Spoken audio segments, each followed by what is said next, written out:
Hello everybody and welcome. Today I wanted to talk to you a little bit about the pelvis. The pelvis is a beautiful, intelligent structure, and in pregnancy, relaxin is working to soften the ligaments and estrogen is working to soften the smooth muscle, enabling the joints of the pelvis to expand. And because of this, there are small sliding and gliding and opening movements that are possible between the ilium and the sacrum that change the shape of the pelvic cavity and the dimensions of the pelvic cavity.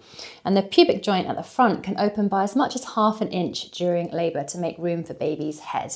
And the sacrum at the back can also lift, and the whole back of the pelvis can expand as it accommodates your baby as it descends down. But all this is very dependent on the labouring mother's position and how free and mobile her pelvis can be. So many women are told that their baby is too big for their pelvis or their pelvis is too small for their baby. In actual fact, it's extremely rare that the bones of your pelvis would not be able to accommodate your baby.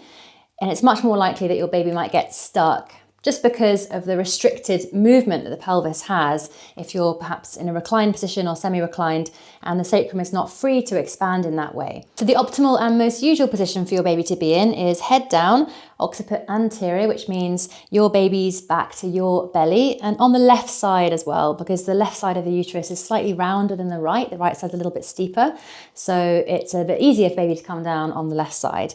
That's not to say, of course, that other positions aren't usual as well, just perhaps slightly less normal, less usual, and it might take a little bit more effort to get your baby down if perhaps they're occiput posterior, OP, or breech, of course, which is not wrong, it's just simply a little less usual. So the key thing to remember in pregnancy to help your pelvis is to be upright, forwards and open, so enabling the pelvis to be slightly tilted forwards to bring your baby into the optimal position. The heaviest part of their body is their spine, so you want that to swing around to your tummy. And if you're spending a lot of time resting back or reclining in a sofa or perhaps driving, you might need a little bit of help, or baby might need a little bit of help to swing around to that position. So make sure you're on your birth ball and you're doing perhaps yoga to help your pelvis and the muscles around your pelvis be supple and balanced. And in labour as well, being forward leaning and upright can just help your baby get into that optimal position and help the descent of baby be as easeful as possible.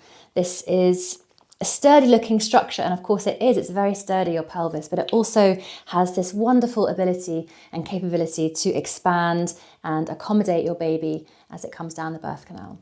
So I hope that video was useful. I'll see you next time.